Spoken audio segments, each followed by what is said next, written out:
তোমাদের সবাইকে মিস্টিক্যাল বেঙ্গলিতে স্বাগত। আজকের ক্লাসে আমরা আলোচনা করব বিভূতিভূষণ বন্দ্যোপাধ্যায়ের লেখা পুঁইমাছা গল্পটিকে নিয়ে।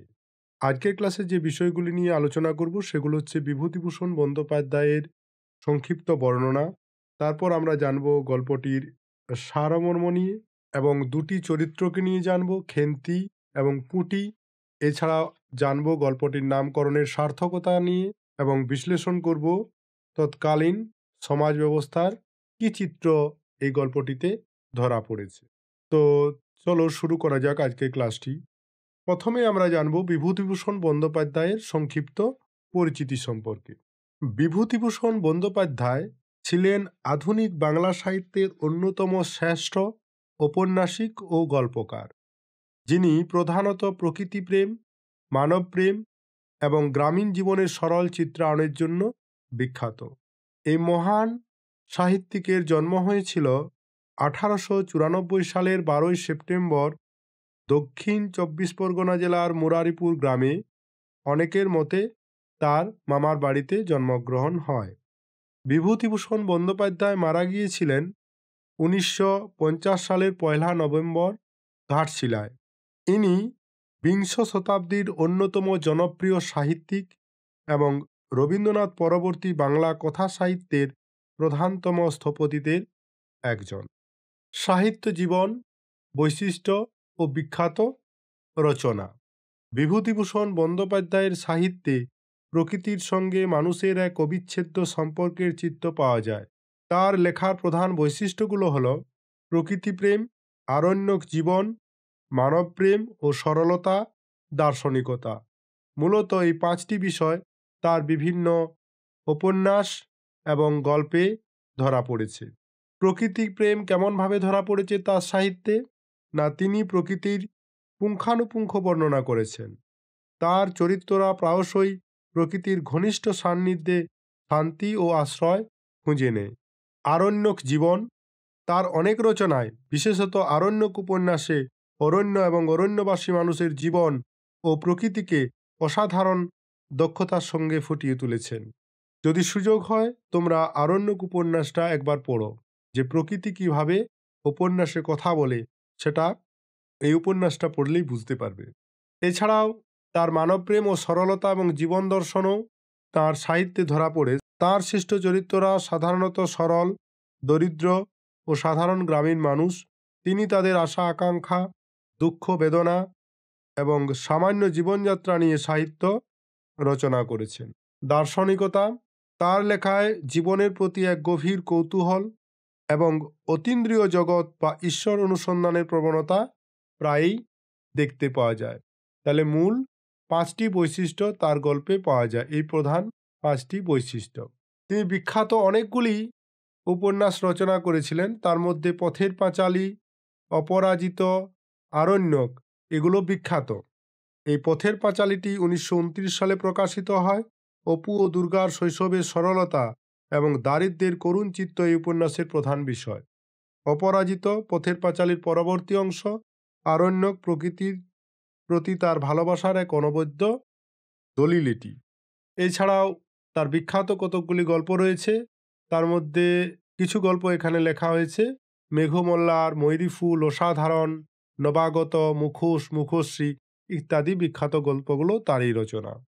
বিভূতিভূষণ বন্দ্যোপাধ্যায় তার সাহিত্যে গ্রামীণ জীবনের এক সহজ, মায়াময় এবং কাব্যিক দিক তুলে ধরেছেন, যা তাকে বাংলা সাহিত্যে চিরস্মরণীয় করে রেখেছে।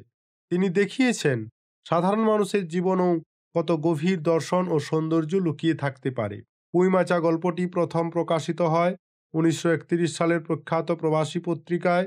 পরবর্তীকালে এটি 1933 সালে প্রকাশিত মেঘমল্লার নামক গল্প সংকলনে অন্তর্ভুক্ত হয়। তাহলে পুঁইমাচা গল্পটি 1931 সালে প্রবাসী পত্রিকায় প্রকাশিত হয়েছিল এবং পরবর্তীকালে 1933 সালে মেঘমল্লার সংকলনে এটিকে অন্তর্ভুক্ত করা হয়। এই গেল বিভূতিভূষণ বন্দ্যোপাধ্যায় সম্পর্কে সংক্ষিপ্ত পরিচয়।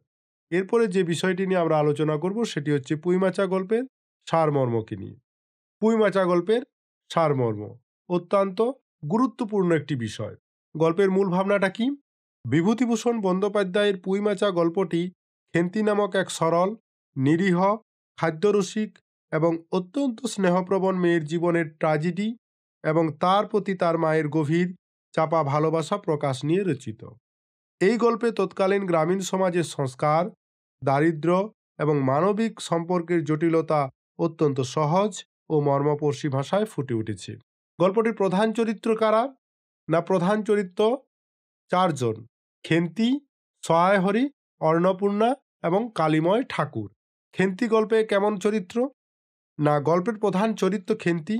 সে সহায়হরি ও অন্নপূর্ণার জ্যেষ্ঠ কন্যা। স্বভাবত সে শান্ত, নিরীহ এবং অতিরিক্ত ভোজনপটু। বিশেষত পুঁই শাকের প্রতি তার তীব্র লোভ।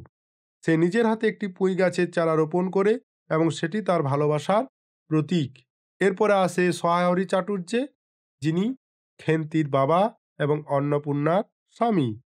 ইনি একজন দরিদ্র, কর্মবিমুখ মানুষ এবং কিছুটা দায়িত্বজ্ঞানহীন ব্রাহ্মণ। সমাজের চোখে তিনি নিচু হয়, তাকে প্রায় একঘরে করার হুমকি দেওয়া হয়। তিনি স্ত্রীকে ভয় পান এবং দুর্বল প্রকৃতির একটি মানুষ। অন্নপূর্ণা, ইনি খেন্তির মা এবং সহায়হরি চাটুর্যের স্ত্রী।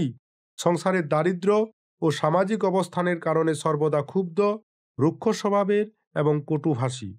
তবে তার এই কাঠিন্যের আড়ালে সন্তানের প্রতি, বিশেষত খেন্তির প্রতি গভীর স্নেহ লুকিয়ে আছে।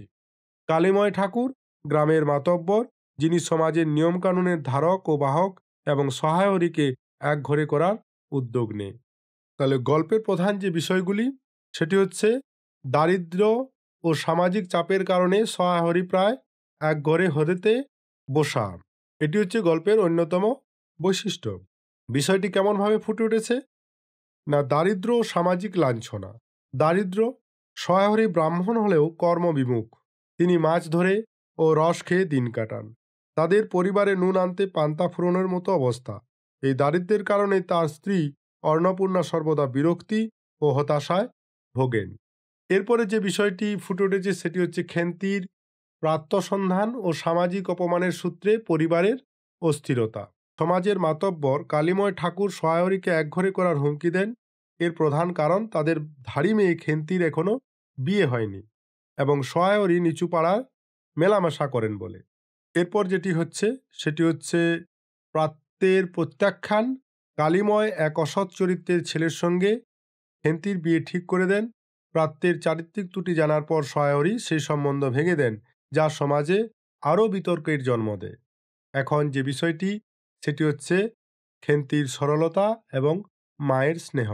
তাহলে গল্পটি যদি কতকগুলি ধাপে ভাগ করি, তাহলে প্রথম ধাপ গেল দারিদ্র্য, দ্বিতীয় ধাপ হচ্ছে খেন্তির সরলতা ও মায়ের স্নেহ। যেমন পুঁই শাকের লোভ। গল্পের প্রথম অংশে দেখা যায় খেন্তি অন্যদের ফেলে দেওয়া পুঁই শাকের ডাঁটা কুড়িয়ে আনে চিংড়ি মাছ দিয়ে খাবে বলে। অন্নপূর্ণা তখন কঠোরভাবে তাকে বকাঝকা করে এবং শাক ফেলে দিতে বাধ্য করে। এরপরে দেখতে পাই আমরা মাতৃত্বের একটি প্রকাশ। কেমনভাবে সেটি ফুটে উঠেছে? না, খেন্তির কষ্ট ও লোভ বুঝতে পেরে অন্নপূর্ণা চুপি চুপি ডোবার ধার থেকে ফেলে দেওয়া সেই পুঁই ডাঁটা কুড়িয়ে এনে চিংড়ি দিয়ে তরকারি রান্না করেন। খেন্তি পাতে সেই তরকারি দেখে আনন্দিত হয় এবং প্রায় একাই সবটা খেয়ে নেয়। এই থেকে অন্নপূর্ণার কঠোরতার আড়ালে লুকিয়ে থাকা মাতৃত্বের পরিচয় মেলে। এরপরে আরেকটি ঘটনা আমরা দেখি গল্পে, সেটি হচ্ছে মেটে আলু চুরি। খেন্তি ও সহায়হরি গোপনে বন থেকে মেটে আলু চুরি করতে যায়, যা অন্নপূর্ণার চোখে বিষয়টি পড়ে। এই ঘটনা পরিবারের দারিদ্র্য ও অসহায়তাকে তুলে ধরেছে। এরপরে যে বিষয়টি আমরা গল্পের মধ্যে দেখতে পাই সেটি হচ্ছে খেন্তির ছাদের পুঁই মাছা। খেন্তি বাড়ির ভাঙা পাঁচিলের ধারে কন্টিকারির জঙ্গলে একটি শীর্ণ পুঁই চারা পুঁতেছিল। সেটির প্রতি তার ছিল প্রবল মমতা। তাহলে এই গল্পটার আমরা দুটি দিক দেখলাম। প্রথমে সেটি হচ্ছে দারিদ্রতা, তারপরে হচ্ছে খেন্তির সরলতা ও মায়ের স্নেহ। এখন যে বিষয়টি নিয়ে আমরা আলোচনা করব সেটি হচ্ছে খেন্তির করুণ পরিণতি। এটি একটি তৃতীয় বিষয় গল্পটির মধ্যে। এই বিষয়টি দুই ভাগে ভাগ করা যেতে পারে: বিবাহ এবং অকাল মৃত্যু। দারিদ্র ও সামাজিক চাপের মুখে সহায়হরি খেন্তিকে এক দূর সম্পর্কের আত্মীয়ের ঘটকালিতে এক বয়স্ক কিন্তু সচ্ছল ব্যবসায়ীর দ্বিতীয় পক্ষের স্ত্রী হিসেবে বিয়ে দেন। অকাল মৃত্যু হয় কিভাবে? না, বিয়ের প্রায় 1 বছর পর জানা যায় শ্বশুরবাড়িতে খেন্তির প্রাপ্য গয়নাগুলো রেখে তাকে অসুস্থ অবস্থায় কি হয়েছিল তার? না বসন্ত হয়েছিল। তাকে অসুস্থ অবস্থায় টালায় এক দূর সম্পর্কের বোনের কাছে ফেলে আসা হয়। এই দূর সম্পর্কর বোনটা কার? না সহায় হরির। টাকা পয়সার দেনা নিয়ে শ্বশুরবাড়ির কটু কথা ও অবহেলার শিকার হয়ে ১ বছরও না ঘুরতে খেন্তির অকাল মৃত্যু ঘটে।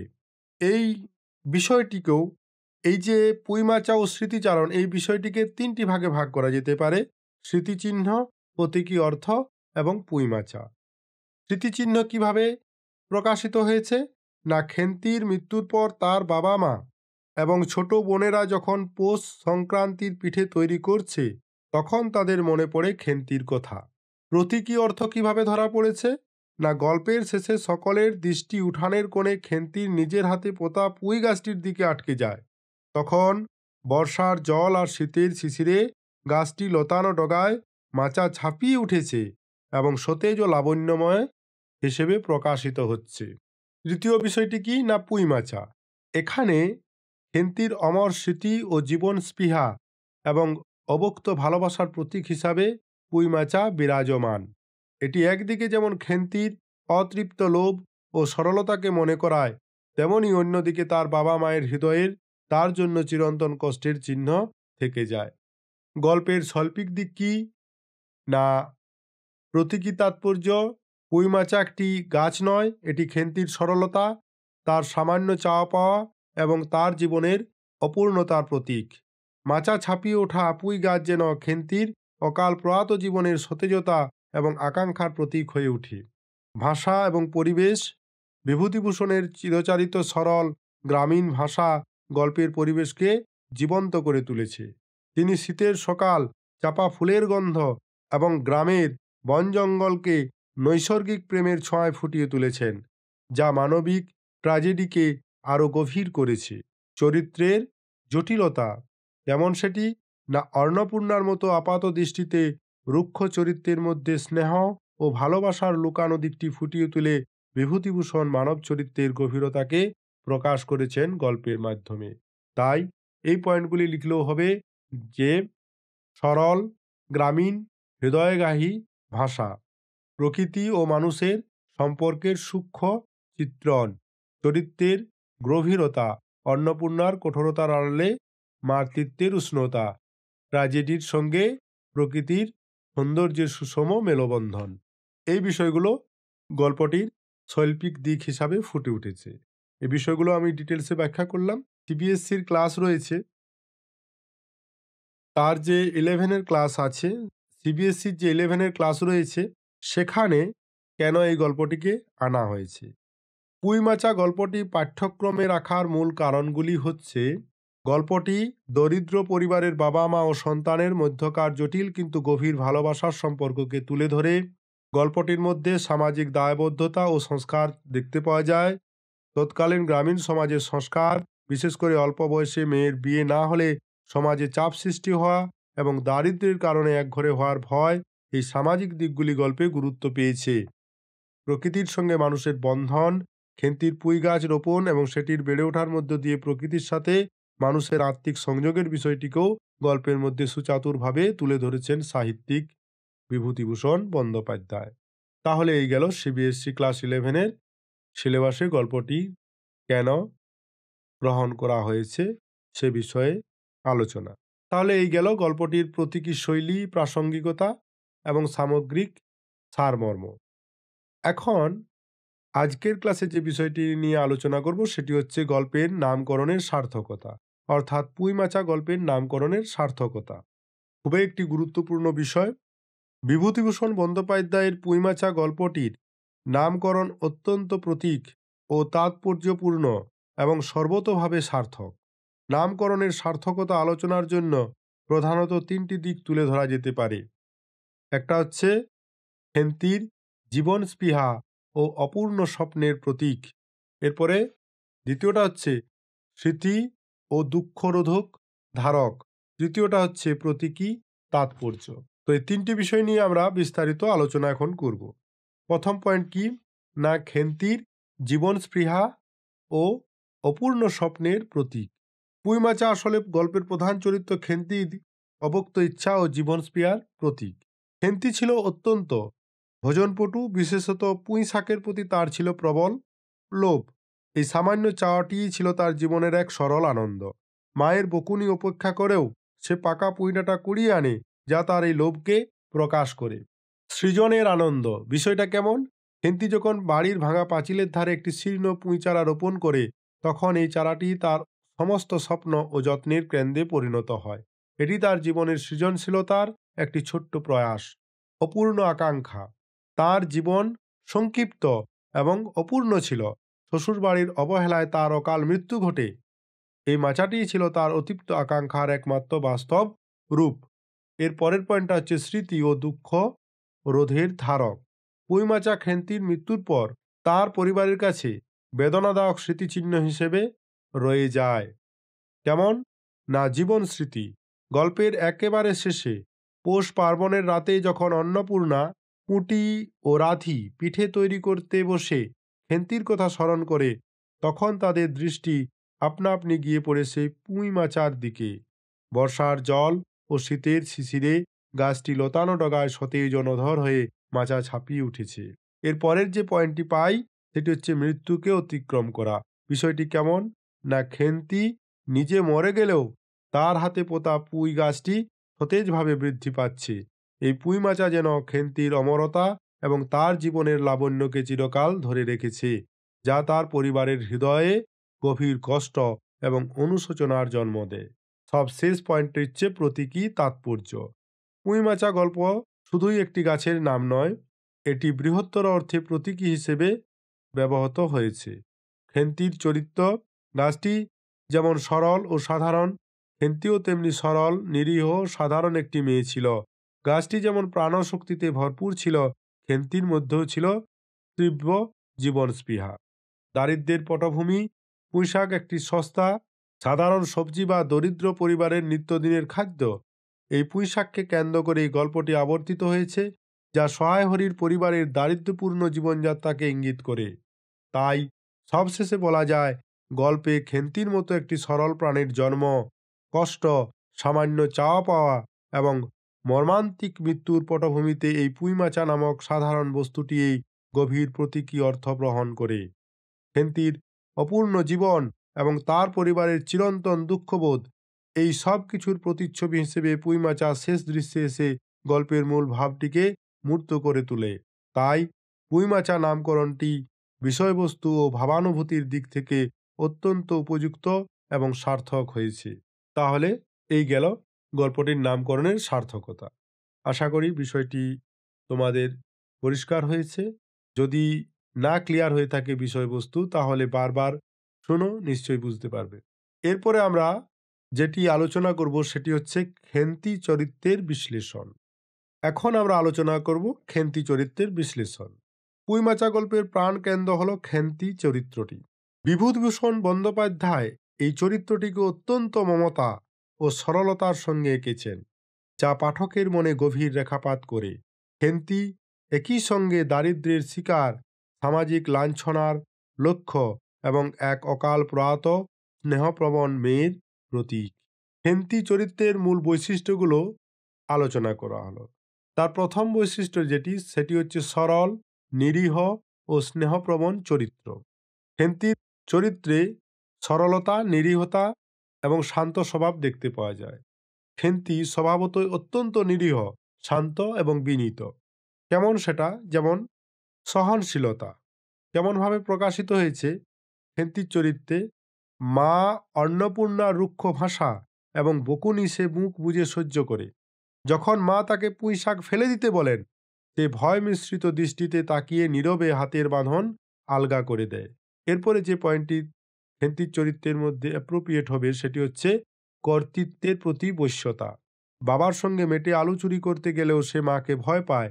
মায়ের তীব্র প্রশ্নের মুখে সে আর মিথ্যা বলতে সাহস পায় না এবং নিজের দোষ স্বীকার করে নেয়। এরপরে খেন্তির চরিত্রের মধ্যে যে বিষয়টি লক্ষ্য করা যায় সেটা হচ্ছে স্নেহ প্রবণতা। মা যখন তাকে আদর করে পিঠে খেতে দেন, তখন তার চোখে মুখে আনন্দ ও কৃতজ্ঞতা ফুটে ওঠে। সে মায়ের দিকে তাকিয়ে হাসি ভরা চোখে বলে, বেশ খেতে হয়েছে মা। তাহলে এই গেল প্রথম পয়েন্টটি, সরল, নিরীহ, স্নেহপ্রবণ চরিত্র।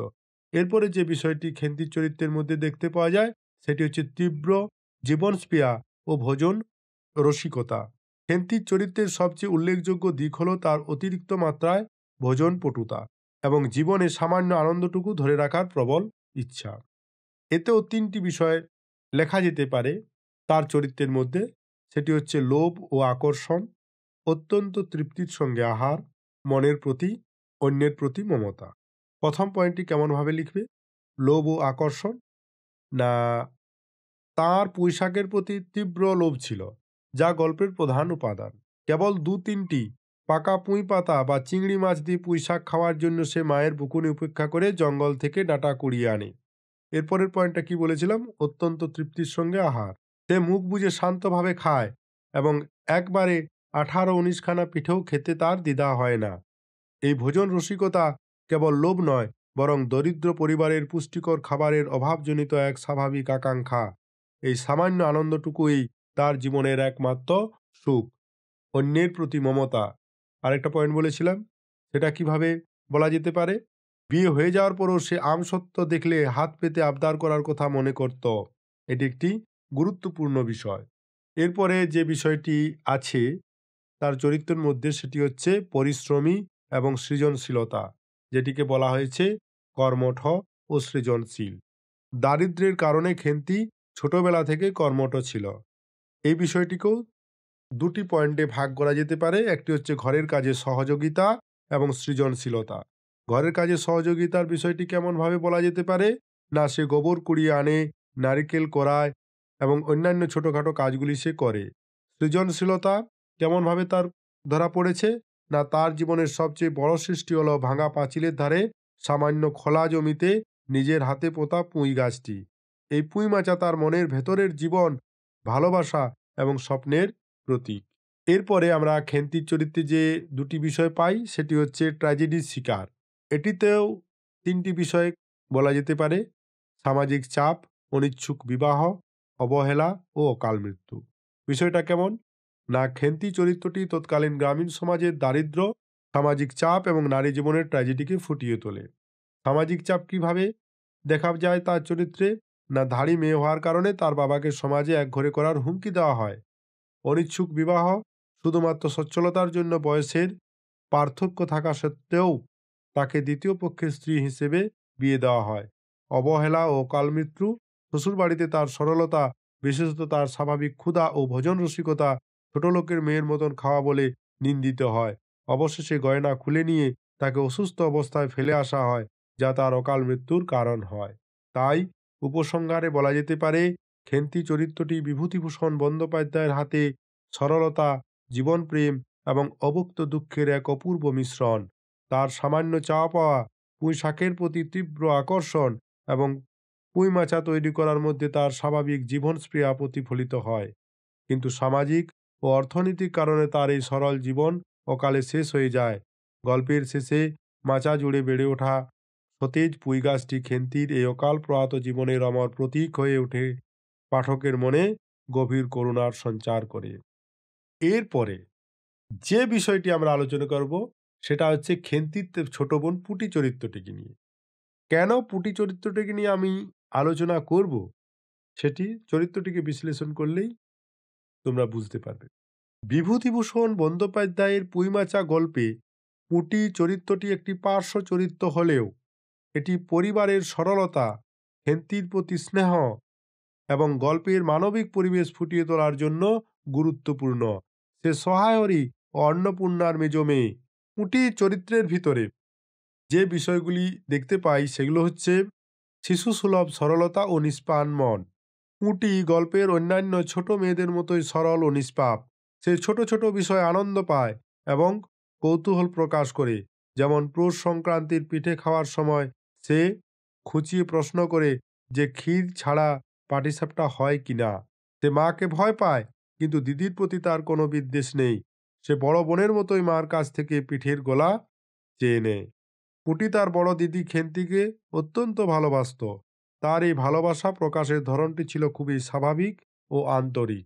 যখন অন্নপূর্ণা পিঠে বানানোর সময় খেন্তিকে ভাত খেতে বলেন, তখন পুটি তৎক্ষণাৎ প্রতিবাদ করে বলে, মা, বড়দি পিঠেই খাক, ভালোবাসে, ভাত বরং থাকুক, আমরা কাল সকালে খাবো। এই উক্তিটি খেন্তির প্রতি তার স্নেহ ও আবদার রক্ষার প্রবণতাকে স্পষ্ট করে। এরপরে যে বিষয়টি তার চরিত্রের মধ্যে দেখতে পাওয়া যায় সেটি হচ্ছে সাধারণ গ্রামীণ বালিকার জীবনযাত্রা। পুটি গ্রামের অন্যান্য ছোট মেয়েদের মতোই স্বাভাবিক জীবনযাপন করত। সে দুর্গা বা খেন্দির মতো প্রতিবেশী মেয়েদের সঙ্গে মিশত এবং তাদের বাড়ি থেকে বিভিন্ন খবর আনত।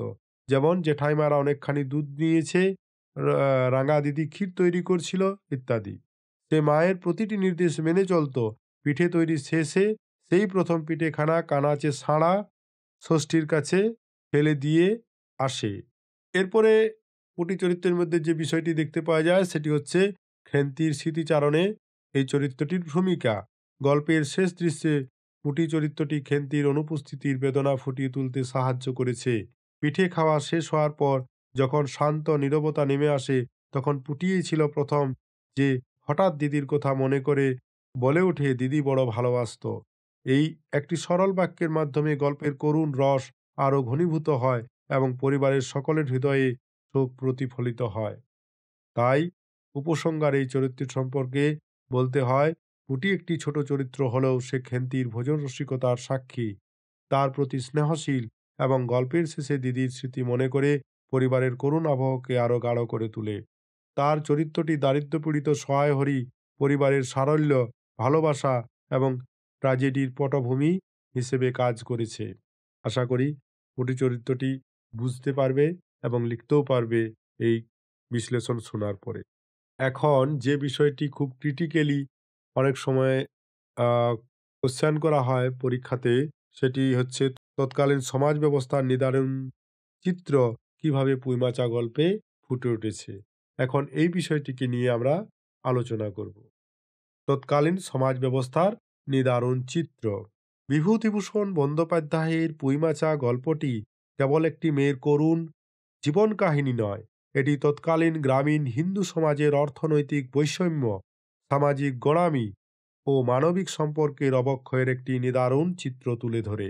এই গল্পে তৎকালীন সমাজের ব্যবস্থার যে চিত্রগুলি ফুটে উঠেছে সেগুলি হচ্ছে যে তীব্র অর্থনৈতিক বৈষম্য ও দারিদ্র্য, সমাজের গোঁড়ামি ও জাতিগত অহংকার, নারী জীবনের মূল্যহীনতা ও পণ্যের মতো ব্যবহার, এই বিষয়গুলো কিভাবে ফুটে উঠেছে সেগুলোকে নিয়ে আলোচনা করব আমরা। তীব্র অর্থনৈতিক বৈষম্য ও দারিদ্র্য। সহায়হরি চাটুর্যের পরিবার তৎকালীন সমাজের অর্থনৈতিক বৈষম্যের শিকার। ব্রাহ্মণত্বে দারিদ্র্য। সহায়হরি ব্রাহ্মণ হওয়া সত্ত্বেও তিনি অত্যন্ত দরিদ্র, কর্মবিমুখ এবং সংসার চালাতে অক্ষম। চাল নেই, চুলো নেই, এক কুড়োর মুরদ নেই। অন্নপূর্ণার এই উক্তি তৎকালীন গ্রামীণ সমাজের অর্থবিত্তহীন ব্রাহ্মণের করুণ অবস্থাকে তুলে ধরে। চুরি ও অসহায়তা।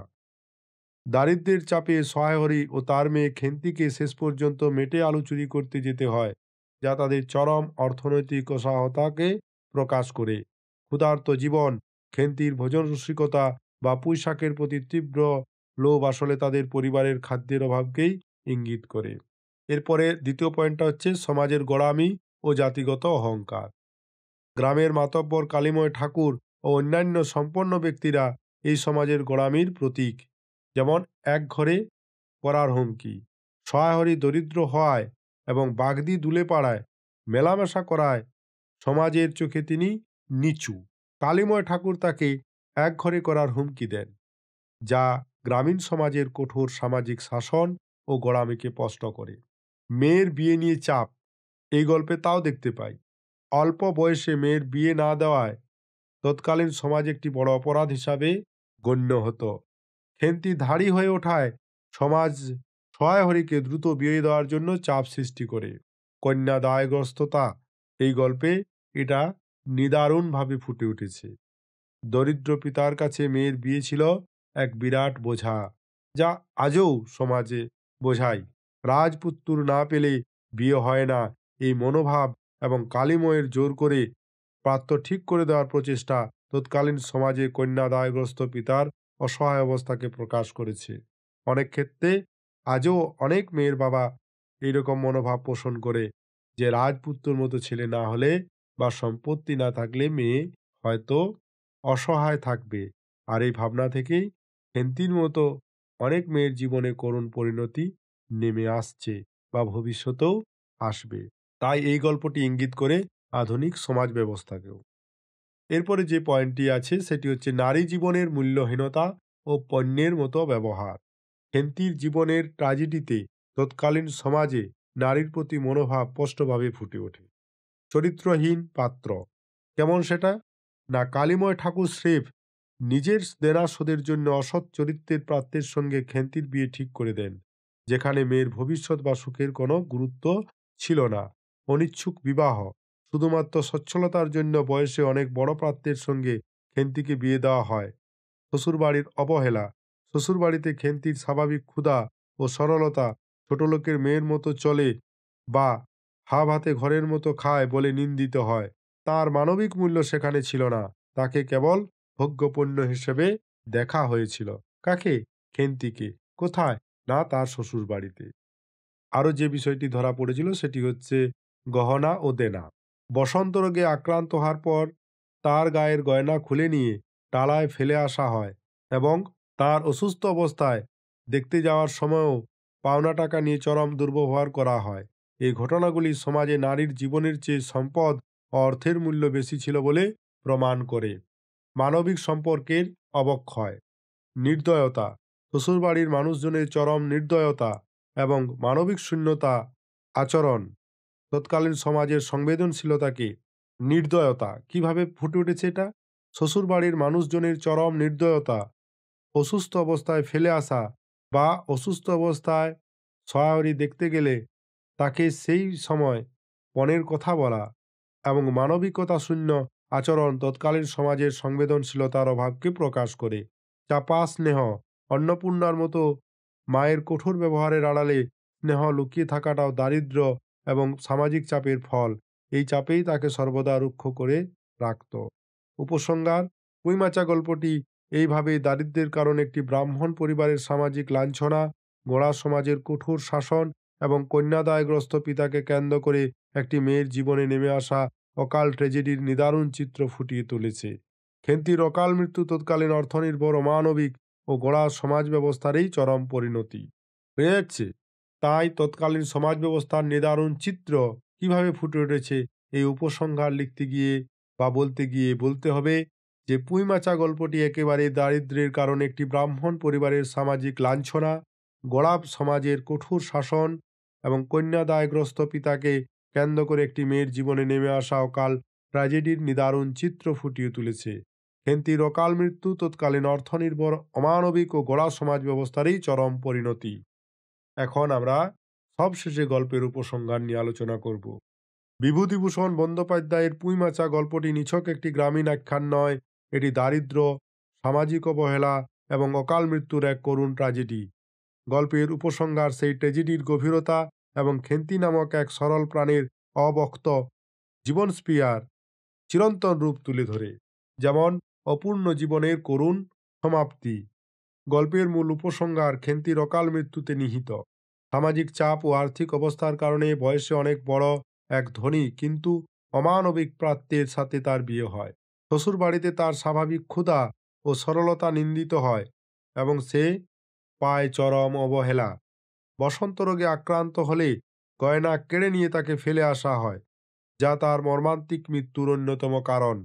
এই সমাপ্তি তৎকালীন সমাজের কাছে নারীর মানবিক মূল্যহীনতা এবং অর্থের কাছে ভালোবাসার পরাজয়কে তুলে ধরে। এরপরে যে বিষয়টি আছে সেটি হচ্ছে স্মৃতি ও অনুতাপের প্রতীক পুঁইমাচা। গল্পের শেষ দৃশ্যে এসে মানবিক ট্র্যাজেডি প্রকৃতির সজীবতার সঙ্গে মিশে এক গভীর উপলব্ধির জন্ম দেয়। পৌষ পার্বণের রাতে যখন মা অন্নপূর্ণা এবং দুই বোন পুটি ও রাধি পিঠে তৈরি করছে, তখন সকলের মনে পড়ে যায় খেন্তির ভোজন রসিকতার কথা। পুটির সরল উক্তি, দিদি বড় ভালোবাসত, পরিবারটির হৃদয়ের অবক্ত শোককে প্রকাশ করে। এরপর সকলের দৃষ্টি আপনা আপনি গিয়ে পড়ে উঠানের কোণে, যেখানে খেন্তির হাতে পোতা পুঁই গাছটি মাচা ছাপিয়ে সতেজ লাবণ্যে বেড়ে উঠেছে। এই পুঁই মাচা হলো খেন্তির অমর স্মৃতি, তার অকাল প্রয়াত জীবনের সতেজ আকাঙ্ক্ষা এবং জীবনের প্রতি তার তীব্র ভালোবাসার প্রতীক। যে জীবন সমাজের অবহেলায় ঝরে গেল, সেই জীবনের চিহ্ন হিসেবে সামান্য পুঁই গাছটি সজীব হয়ে দাঁড়িয়ে থাকে। গল্পের উপসংহারের শেষ উপলব্ধি কি? উপসংহারে দেখা যায় এই পুঁইমাচায় বাবা মা এবং বোনেদের কাছে খেন্তির চিরন্ত অনুপস্থিতি। মা অন্নপূর্ণা তার কঠোর আচরণের আড়ালে খেন্তিকে কত ভালোবাসতেন তা এই দৃশ্যে অনুতাপের মধ্য দিয়ে পরিস্ফুট হয়। খেন্তির মতো সরল প্রাণবন্ত মেয়েকে সমাজ ও দারিদ্র্য রক্ষা করতে পারেনি। তাই উইমাচা গল্পের সমাপ্তি কেবল একটি চরিত্রের রীতি টানে না, বরং এটি গ্রামীণ সমাজের অর্থনৈতিক বৈষম্য, সামাজিক গোড়ামি এবং অমানবিকতার বিরুদ্ধে এক নীরব অভিযোগ। তাহলে এই গেল আজকের সমগ্র ক্লাসের আলোচনা। এই ক্লাসে আমরা জানলাম বিভিন্ন বিষয় পুইমাচা গল্পকে কেন্দ্র করে, যেমন জানলাম লেখকের সংক্ষিপ্ত পরিচিতি, জানলাম গল্পটির নামকরণের সার্থকতা, গল্পটির বিষয়বস্তু এবং সারমর্ম, গল্পটির প্রধান চরিত্র, গল্পটির প্রধান দুটি চরিত্র, একটি হচ্ছে খেন্তি, একটি হচ্ছে পুটি। এছাড়াও গল্পটির মধ্যে তৎকালীন সমাজ ব্যবস্থার কি চিত্র ফুটে রয়েছে সেটাও জানলাম। তাহলে কোর এরিয়া থেকে যদি তোমাদের প্রশ্ন করা হয়, আশা করি আজকের আলোচনা থেকে উত্তর দিতে তোমরা সামর্থ্য থাকবে। আজকের ক্লাসটি এখানেই শেষ করছি।